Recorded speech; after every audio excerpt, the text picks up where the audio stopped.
Good morning, good afternoon, good evening. Welcome to this discussion this weekend.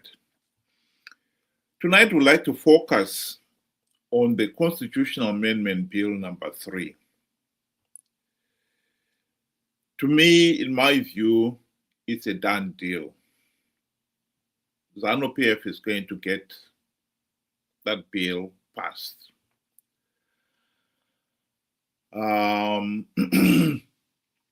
As much as ZANU-PF would want to believe, or to the nation to believe, that the people approve of this, that is a lie. And we'll be talking on later on as well about the lie that some people want, or ZANU-PF would want people to believe that Mnangagwa would deliver Vision 2030. That is also a lie. Tomorrow we'll be discussing the same issue, but focusing also on the MDC CCC's role in landing us in this mess. We didn't get here. We would not have got here if MDC CCC had not played the role of the sellout. But we'll discuss that tomorrow. So we'd like to start tonight with ZANU-PF. There is no doubt that Constitutional Amendment Bill number 3 is going to pass. I don't know what you think, Ben. Good day to you and good day to our viewers. Thank you for joining us. You know, for me, it starts when they held their, Congress, or, their meeting in was it Bulawayo, and they declared that this was their intention. And then in Mtare, they solidified that and said it is a done deal. And we knew that all systems leading to the passing of the bill are basically captured. I think that was the point of no return. It was done that very moment when they declared nothing is going to stop it. Everything we are seeing now is just, a way that has been paved. They have since bulldozed everything aside, clearing a way for this bill to go through. So I think we cannot, say there is any glimmer of a hope that all of a sudden it is just going to stop. It's done. Well, I think one of the big arguments that we on this platform have made was that ZANU-PF has never held free, fair, and credible elections since independence. The only time the country got nearest to holding free, fair, and credible elections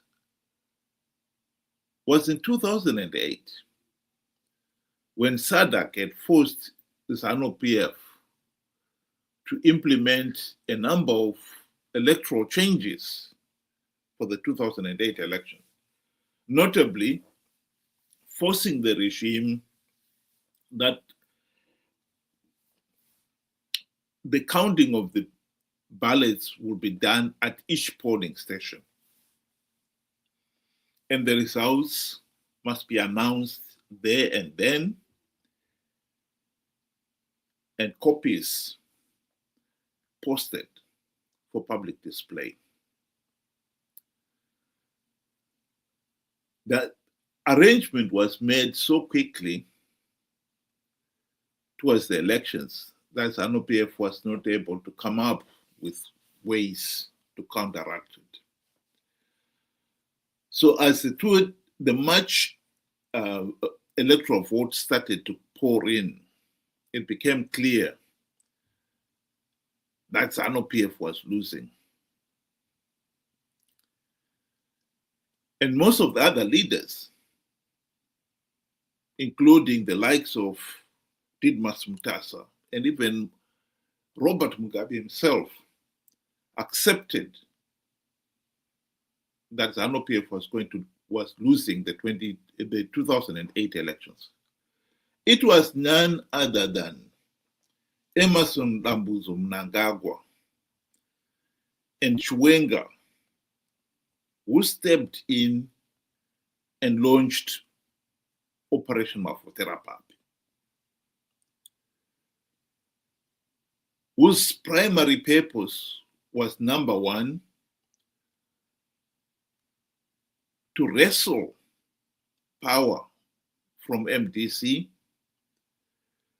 and number two, to punish the people of Zimbabwe for having dared to reject ZANU-PF. This is a video clip we've often played, and I think it is important that we replay it now to underline this very problem that ZANU-PF has never, ever held free, fair, and credible elections in Zimbabwe. I also know that Mugabe conceded defeat in 2008. He phoned Mbeki and Obasanjo to concede defeat. I hope that Thabo Mbeki and Obasanjo will one day make that public. But one of them, I won't say which one, told me that Mugabe phoned them that Saturday night and said, look, I lost the election and I concede defeat. And I know that Mugabe stuck to his guns. I was prepared to go. His wife was since bags packed to go somewhere on the following day when Mnangagwa and Chiwenga approached him and said, you stay where you are. And then they contrived the runoff, sadly with the help of South Africa. And runoff took place, very violent. 360 people were killed. I don't know. The South African, I came here as part of a delegation to Cape Town to see members of the ANC. I don't want to mention names, they're my friends. I saw them, and through them, a cabinet committee subcommittee of South African cabinet was set up on the Zimbabwe issue. It was on the basis of that cabinet committee that South Africa did not recognize the runoff. And indeed, it was the basis of that committee that Thabo sent the generals to South Africa, to Zimbabwe. I met them, and I was one of the few to have read the report, because I was flying to Joburg in the company of General Romano, who was a friend. He passed away, no? That's why, yeah. And I also took people who had lost their hands in the violence to the South African embassy in Harare. And Romano broke down in tears. How can a liberation movement treat these people like that? He was a broken man. So there's no doubt at all here in South Africa as to the brutality of the regime in Harare. So it amazes me, it angers me, in fact, when I hear the nonsense coming out of people like Mbalula's mouth. They know it. And the report is... So the truth of the matter is, we have a regime today led by none other than Emmerson Dambuzo Mnangagwa and assisted by Chiwenga. These two individuals should really have been sent to Chukurubi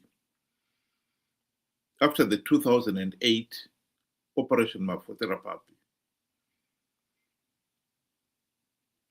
That was carried out because they believe that ZANU-PF, and they in particular, have the divine right to rule the country. And so to say that this constitutional amendment bill number 3 is a done deal is no exaggeration. These are the same individuals who believe they have the divine right to rule. They wanted the constitutional amendment bill to go through, and they're having their wish.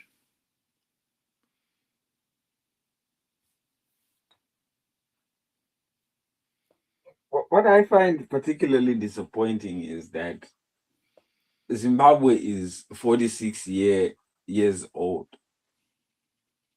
And within that 46 years, I mean, that's basically a lifetime. We have never seen a handover or a changeover of power constitutionally. We've never.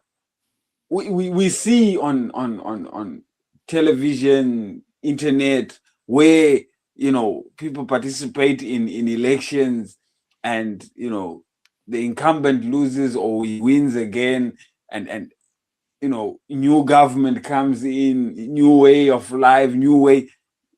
To Zimbabweans, it's something that they will only wish for, but something they cannot get or touch or feel. That is the sad part. And we know that the only time we got rid of Mugabe was through a military coup. We may call it whatever, military assisted transition, or whatever. It was a military coup, and the world knows it.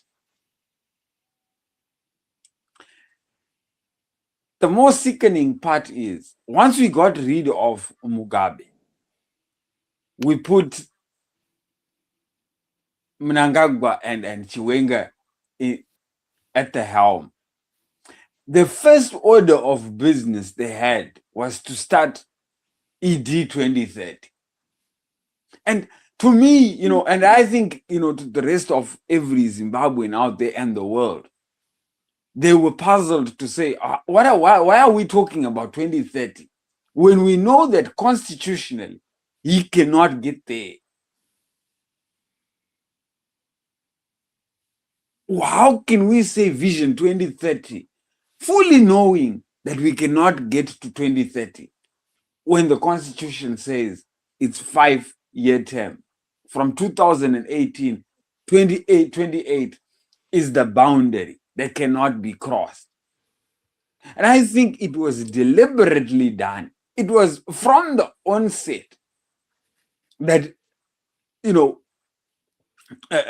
Emerson Mnangagwa had already made his intentions known that he was going to push this whole thing through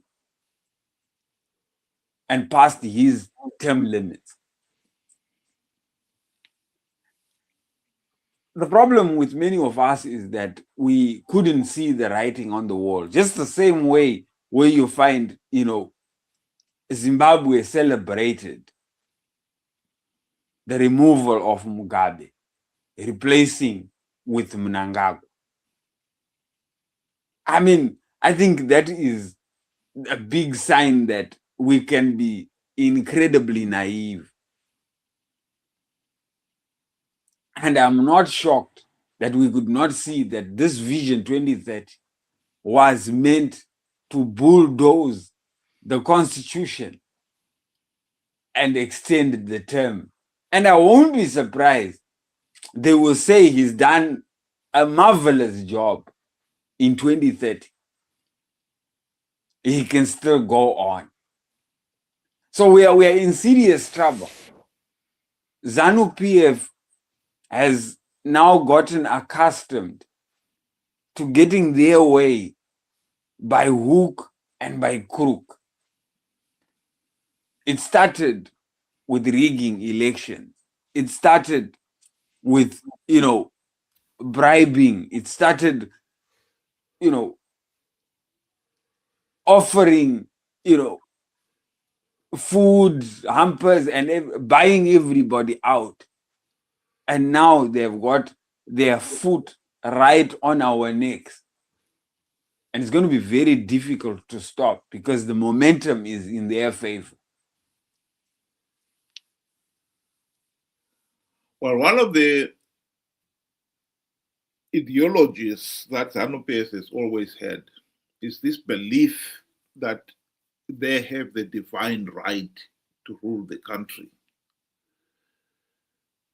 by virtue of conquest. They are the party that liberated the country to end white colonial rule, and therefore they've got the right to rule. This is unfortunately goes back to the liberation war itself. As a nation, we should have taken that into serious consideration. The problem of the war, the liberation war, generating or throwing to the nation leaders who believe they are special, was real. And we should have taken that into consideration in our decision to have an armed struggle. Other nations like India, they consider that possibility. And this is the reason why Gandhi and his fellow Indian nationalists decided that they will have none of the armed struggle, because they feared that an armed struggle will throw up leaders who have got the mentality that they are special. And this is the reality that Zimbabwe has failed to deal with. Our own armed struggle has produced, in the form of ZANU-PF leaders, individuals who definitely believe they have the divine right to rule. And ZANU-PF leaders have corrupted our various institutions, producing leaders in those institutions who also believe, subscribe to the ZANU-PF mentality. And this has enabled ZANU-PF to maintain its iron grip on power. I'll just play a short clip of General Sanyatwe speaking publicly of that very issue, that ZANU-PF has a divine right to rule. ZANU-PF itatonga kusvika madhonge ameranya.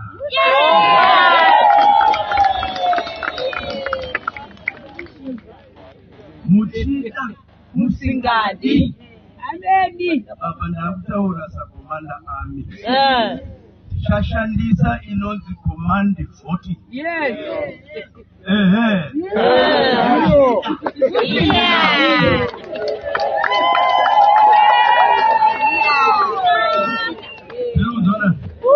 Nyaya yemasabhuku waridzi wemusangano tichazvigadzira. Tinozona? Amen. ZANU-PF. Vamberi naED Mnangagwa. Pasi nemhandu. Security forces saka PC mkuru wemauto ndini.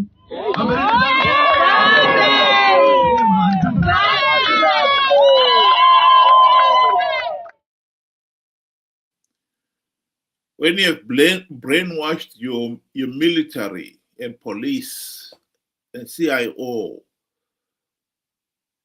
to that level, it is not surprising that we have got, in the form of the army, individuals who really believe that ZANU-PF has the divine right to rule. And as we saw in the clip that we played on regarding the 2008 for Operation Mafutera Papi, the army played a key role in that. They did the heavy duty work of kidnapping people and killing them on behalf of ZANU-PF. And this mentality is carried through to this day. We have mentioned here on many occasions that ZANU-PF Mnangagwa rigged the 2018 elections and went on to rig the 2023 elections. And as Ben mentioned earlier on, soon after the 2023 election results were out, he started talking of this ED 2030, extending his stay in office by another 2 years beyond the 2028 elections. And there was no way anyone was ever going to stop him and his ZANU-PF thugs getting what they want. And so it's no surprise that they did. So like I said at the beginning, the Constitutional Amendment Bill number 3 was a done deal. And that is the reality that we are facing right now.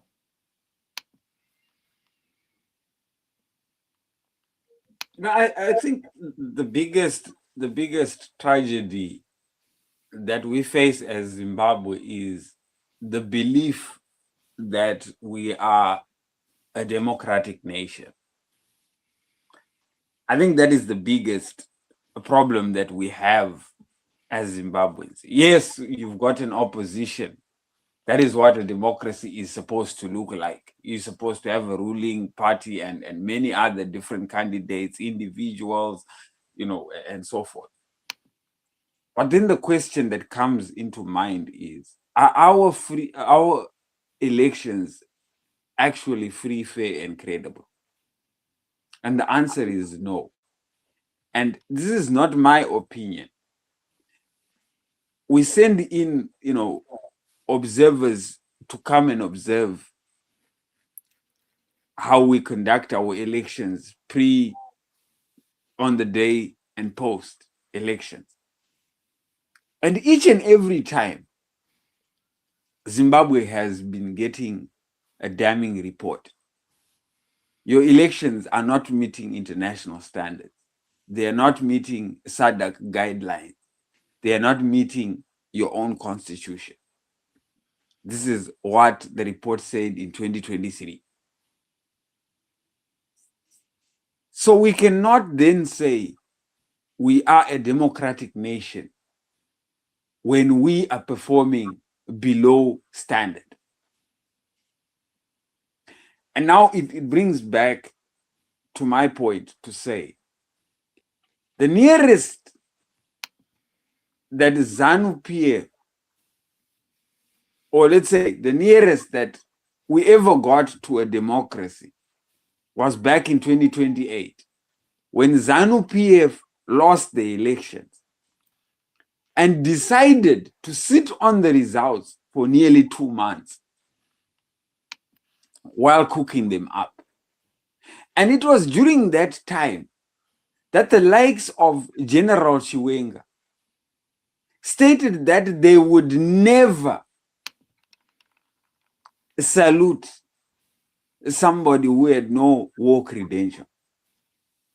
From that very point, Chiwenga closed the door on democracy, ZANU-PF closed the door on democracy. And we should have realized that it is not about elections anymore. ZANU-PF will have their way, with or without elections, making elections a farce or a procedure that needs just to tick the box. I think that was when democracy was non-existent in Zimbabwe. And then obviously we heard from, Professor Ibo Mandaza there going on to describe how Mnangagwa and Chiwenga went on to brutally murder and injure and kill people for voting against ZANU-PF. And that time, it was actually ZANU-PF that did what they termed Bora Msango on Mugabe. So in Zimbabwe, if you actually think that elections will be our way out, you are lying to yourself. ZANU-PF has always been rigging elections, will always rig elections. And if they don't get their way through those, you will meet the rough end. And then you fast forward down the line, 2018. I agree with you, Wilbert, there where you said, instead of giving these guys here, Mnangagwa and Chiwenga, the keys to the highest office of the land, they should have been in Shkurud for the atrocities that they committed and the constitutional violation. Instead, we celebrated, we sang and danced with them. And I'm sure the world must have just looked and said, these must be the most dumbest people this side of heaven. And now, their first order of business when they got into power was ED 2030. Let's push it. Let's change the constitution. Even though we have never ever had free, fair, and credible election, we have never had handover and changeover of power constitutionally. This is where I say, with ZANU-PF, the constitution is not worth the piece of paper that it is written. It can simply be shredded. And they are shredding it before it has even worked. Zimbabwe is not a democracy. Mnangagwa is not a constitutionalist. Those are the truths. And those are the facts. Just want to remind those listeners out there, if you want to join us, please use the link at the bottom of your screen there, and we can add you on the stream. We would like to hear your own opinion on the matters. The other important issue that we said we wanted to bring up tonight is this mistaken belief by some people that Mnangagwa would deliver Vision 2030. That is, turn the Zimbabwe economy from what it is today, that of a failed state, with a GDP per capita of about $2,000 to one where the GDP per capita would soar to $6,000. Mnangagwa has already been in power since 2017. He got into power on the coattails of the military coup.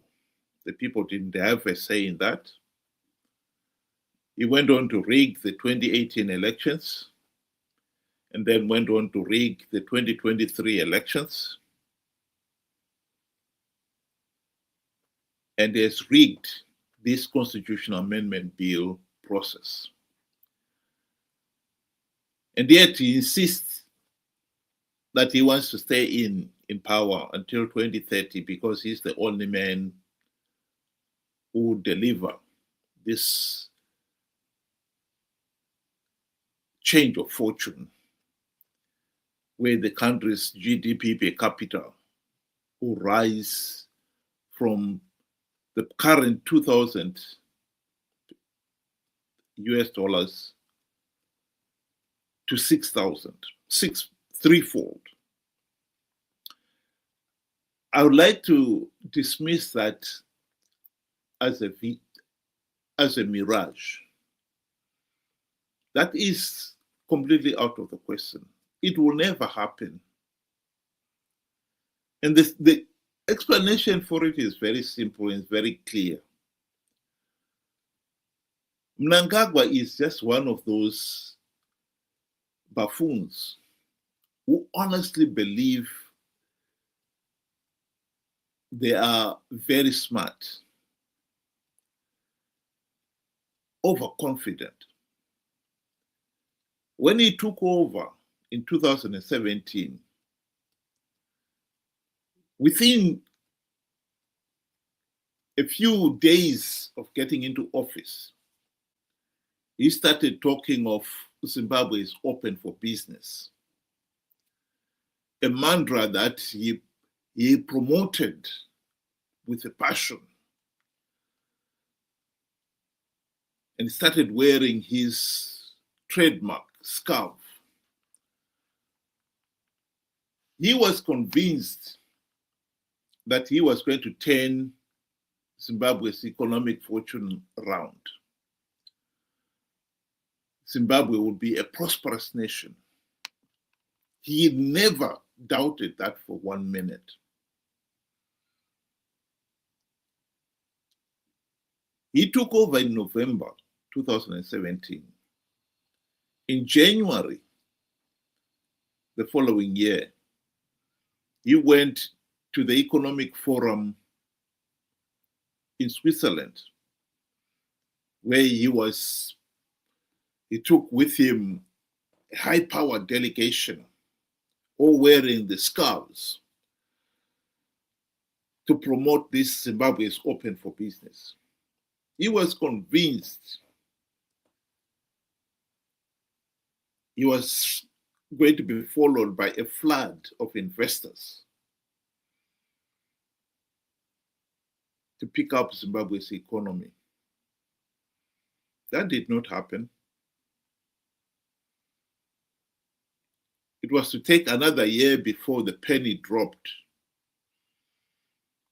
that the flood of investors was not coming. This is when he abandoned Zimbabwe is open for business and has been talking about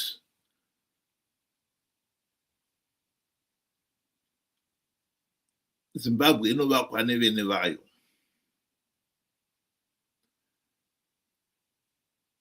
Those people, those Zimbabweans who are supposed to rebuild Zimbabwe, who are they? When 37 years of gross mismanagement and rampant corruption under Mugabe had destroyed the economy, most of the professionals, Zimbabweans, had left the country because the economy had collapsed. Any of them who had any savings had been wasted away, particularly during the days of hyperinflation.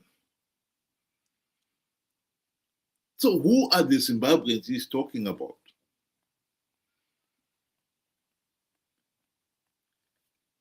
The Vision 2030 is just a mirage, just as Zimbabwe is open for business was a mirage. That is the message that the people of Zimbabwe should understand. You know, I said earlier that when we replaced Mugabe for Mnangagwa, we were the only foolish people enough to believe it was going to work and it was something worth celebrating. And I said that the world was actually shocked to say, is this the best they can do? The world saw beyond what we could see, and yet we were living the nightmare. When Mnangagwa went and tried the Zimbabwe's open for business, the world knew him already. They had seen right through the whole facade.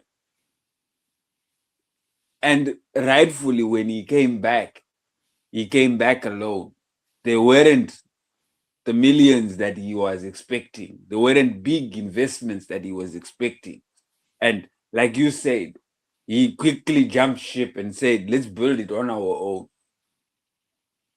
And yet we are seeing that people that have got the ability and the skills are living in droves through the border post. Everybody is exiting.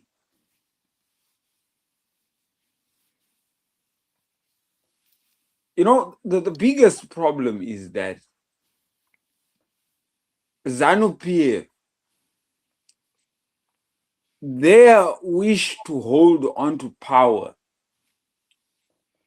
has caused them to not look for a better solution or a better Zimbabwe.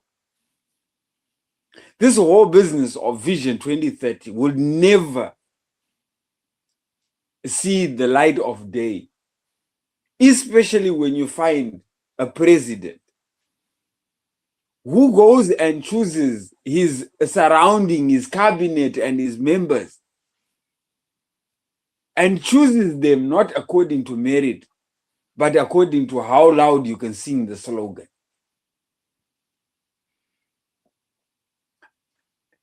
Mugabe had the same disease. Come, let's make a cabinet. He's going to get everybody that is lower than him, that is shallower than him, and surround himself with that and try and build on that. Instead of surrounding yourself with bigger and better brains, such that you learn from each other. That is a vision. Mnangagwa went and took the scum of the earth, thieves. You know, we are seeing him surrounding himself with people of dubious and very dangerous characters.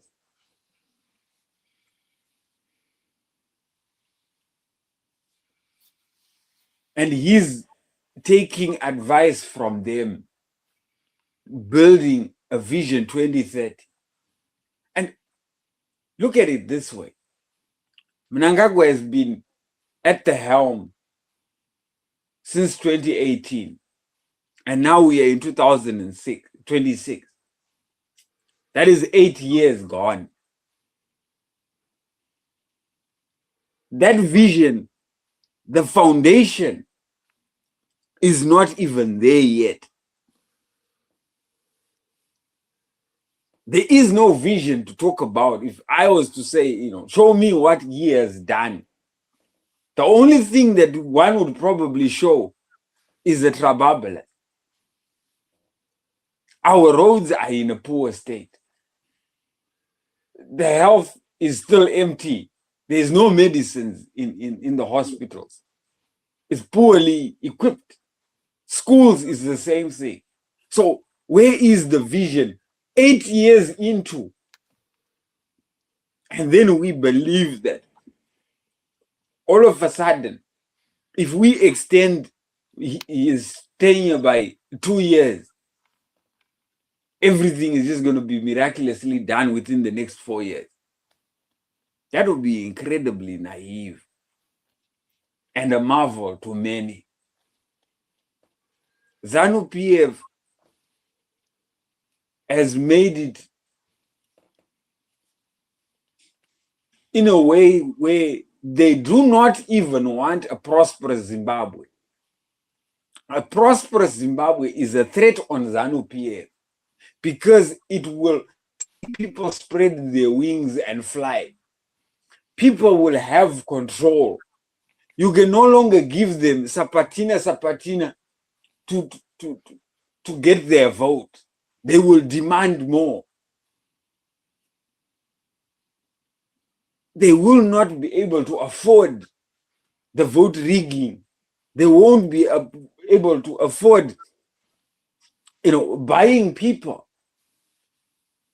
Imagine if every Zimbabwean had a piece of land that they could develop and invest on.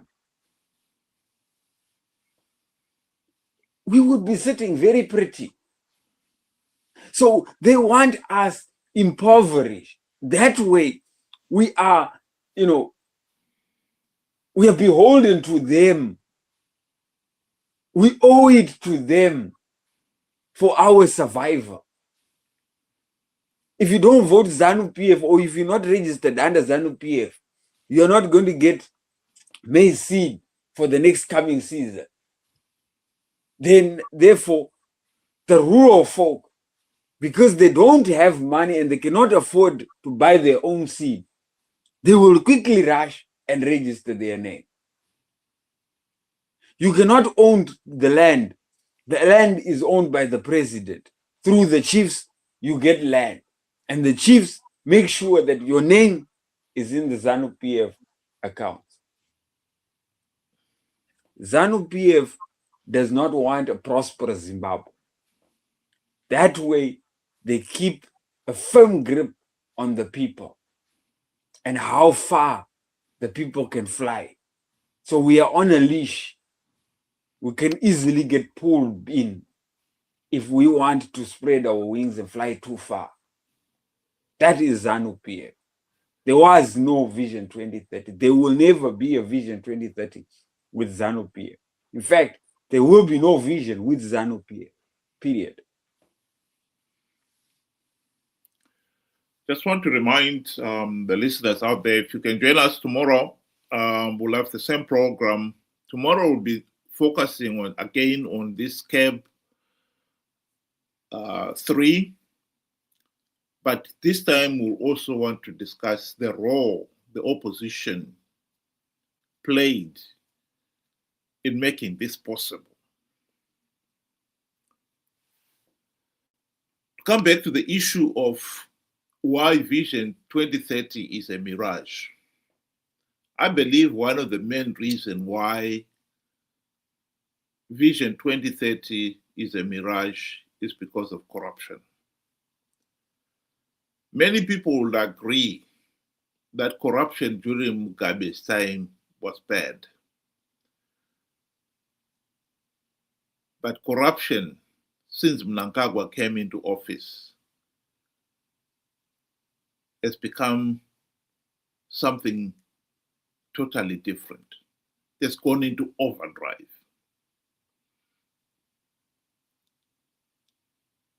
The level of corruption is unbelievable. As much as some of the proceeds from all this looting are being used to buy cars and other luxuries, the truth of the matter is those are wastages. They are not going to help build a prosperous Zimbabwe. That is the argument. Here is David Coulthard, one of the opposition leaders, talking about the problem of corruption.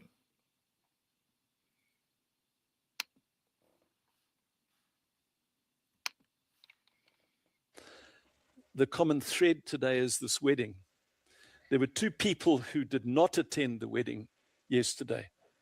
Vice President Chiwenga was not in the wedding, and the governor of the Reserve Bank was not in the wedding. They attended a meeting at Vice President Chiwenga's home. Vice President Chiwenga himself has been speaking in parables in the last 4 weeks, but he has made it very clear that he does not support this process. The court application that Tendai spoke about, which was argued in the Constitutional Court last year, was brought by war veterans. We know within the system that there are numerous Zanla and Zipro war veterans who do not support this because they recognize that these constitutional amendments are being brought by a young, relatively young clique of people who played no role in the liberation of the country. They are supported, ironically, by hard right-wing whites who supported Smith. And so what is going on in the country has very little to do with the promotion of liberation war principles. And so there is a fundamental division within the war veterans themselves and therefore within ZANU-PF. But to come back to Tendai's point, they are probably going to ram it through Parliament because there's such a small number of, and let me say this, not just ZANU-PF MPs open to be bought, but also people in the CCC who were elected at the same time I was elected. And it's very clear that they will vote to pass this. Will it end there? I don't think so. And we can discuss this going forward. But whatever these fire engines. So we had a handover ceremony. There were 3 new machines. I pitched up at the handover as mayor. And lo and behold, only 2 machines pitched up. I asked where the 3rd machine was, brand new, I stress, and was told it couldn't come because it couldn't get into reverse. I spoke to our chief fire officer and I said, so what do you think of these machines? And they said, oh, well, they're okay, but we have a bit of difficulty learning how to use them because all the instructions are in Russian and we don't speak Russian. I then inquired how much these machines cost, and they cost $400,000 each. Now, for those of you who don't know about fire engines, that might seem reasonable, but recently we had a team of firefighters out from the UK, and I asked them to look at these machines and to tell me how they compared to the top of the range Mercedes and Volvo machines. They came back shocked when I told them that they'd cost $400,000 each, because top of the range Volvos and Mercedes cost $250,000 each. It's an illustration of through state capture where tenders are given to people close to the system, how a vast amount of money is taken from central government. Those of you who've been to Harare recently will know that there's a new border building at Beitbridge, and they've constructed a new road from Beitbridge to Harare, and it is touted as one of the great achievements of the so-called Second Republic. But once again, if you dig into that, you'll find that this Beitbridge border post cost over $300 million US. If you speak to engineers and architects, they tell you that the buildings probably should have cost half that amount. The road itself has spawned some very interesting stories. I know the managing director of a company which sells granite chips. It's the best company in selling granite chips. He was summoned to a meeting with the Ministry of Finance in the course of the construction of this road, which had been allocated to 5 different contractors. And what emerged from this meeting is that only one of the 5 contractors had been using the granite chips correctly. The other 4 had been mixing granite chips with sand. And so the road looks good, but even if you drive on it now, you can see parts of it those parts constructed by these 4 other companies are starting to deteriorate. The 4 companies I referred to all have close links to senior leadership within the country. And we see this with tenders right across the board. We have another tender that was issued in the run-up to the 2023 election, where computer equipment costing a few $1,000s was actually subjected to tender, and they supplied it, this computer equipment, at values 10 times what you would go into the retail sector to buy. Once again, the tender was awarded to people very close to the regime. I'll stop it there. When you're looking at the level of wastage, this is what we are talking about here. You have a limited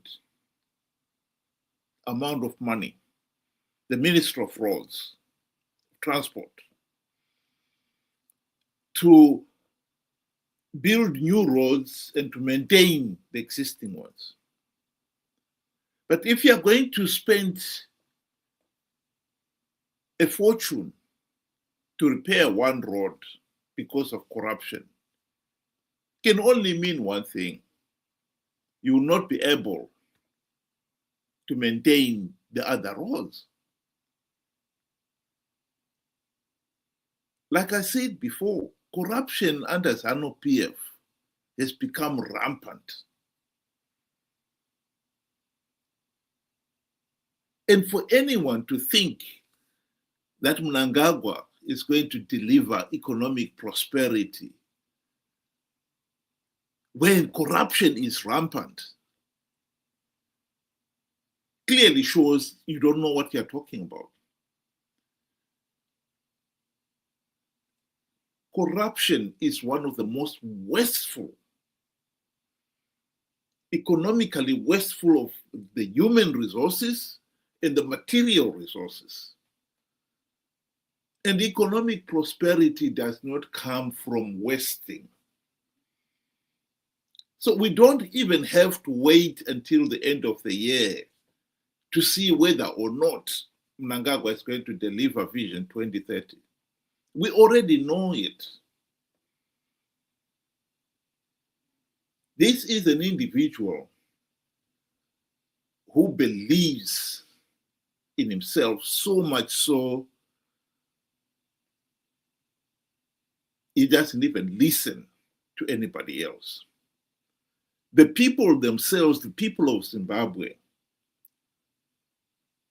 would have rejected ZANU-PF a long time ago if they had a meaningful vote.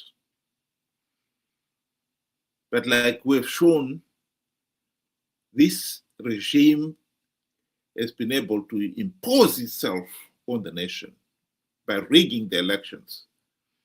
And even when SADC forced them to hold what came to the nearest to free, fair, and credible elections, they still managed to step in and even punish the people for having dared to reject ZANU-PF. This constitutional amendment bill number 3 is just going to extend Mnangagwa's stay in office, and his cronies, the MPs, senators, and councillors, they also will have their terms now. From now on, will be, instead of 5 years, will be 7 years. They are going to have more dictatorial powers. This constitutional amendment bill gives ZANU-PF more dictatorial powers. We can't hold them to account. So we can expect corruption to skyrocket. As a nation, we are in serious trouble. If it has been difficult to implement democratic reforms since the wasted opportunities of the 2008 to 2013 GNU, with the passing of this constitutional amendment, Bill number 3, that task has become even more difficult. The regime has become incredibly corrupt, and a few select individuals within have become incredibly rich, and they're using some of that wealth to buy power. And as David Coulthard explained in that video, they've used some of that looted wealth to bankroll this constitutional amendment bill.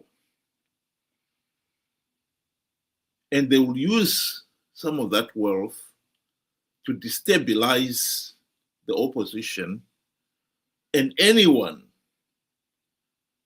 condemning the process. There is no doubt in my mind that we are in serious, serious trouble. Ben, do you want to give your closing remarks?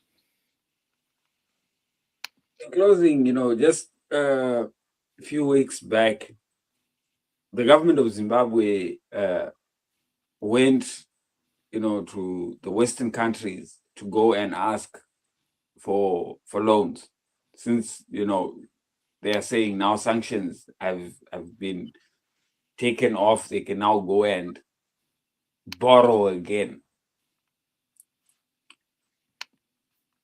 And when they went there, obviously they were denied. You cannot continue borrowing. You are a very bad debt. You don't pay back. And this is known, throughout the whole world, including the Africa Bank, who have always said to Zimbabwe, let's stick with the plan on repaying our loans, servicing our loans. That way we can get more facility to borrow. And we are seeing a regime that will never change as long as they get power. They will do anything for power. And here is a country that needs to pay, just over 20 billion in debt. In 2023, during the election process, it is believed that Mnangagwa spent over 2 billion US dollars on the campaign trail, buying cars, buying chicken in for the entire nation, giving people free goodies and so forth, building war veterans, bicycles and so forth. 2 billion. That money could have gone and served as part of our debt. And we could go back and seek to borrow for more development. Now we are finding, what, the mayor Coulthard was talking about of this wedding. A wedding where there was over 200 million in cash. Yet everybody in the street or every civil servant, let's just go for the civil servant, cannot access their money or their wages from the bank. They have to queue, sometimes being told the bank is out of money. And they are getting paid $300 to $400 a month. There's no money for that. But these guys can carry millions to go and gift each other at the wedding. That is the level of corruption that we find in Zimbabwe, where ZANU-PF members or the top crop can do as they please. They are protected. They are granted some extraordinary services because of their proximity with the president. And then it brings me to the thought, when we removed Mugabe, the slogan was, Mugabe or the president has been surrounded by criminals. Is this one not surrounded by criminals?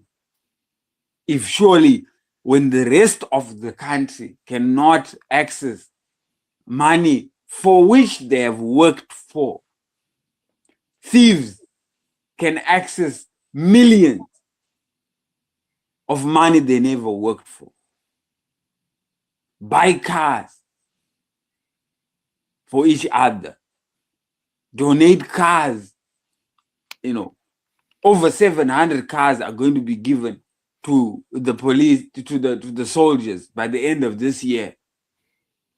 And yet our hospitals do not have ambulances. Our hospitals do not have medication.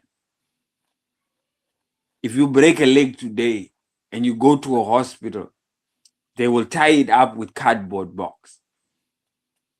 That is the level that we are at.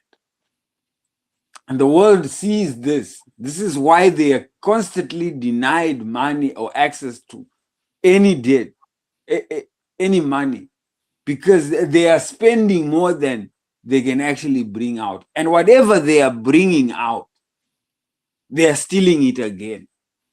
This is what Mayor Colton was saying. You charge a premium for a service, and instead of then delivering at least a premium, you go and deliver substandard and pocket on top of pocketing again.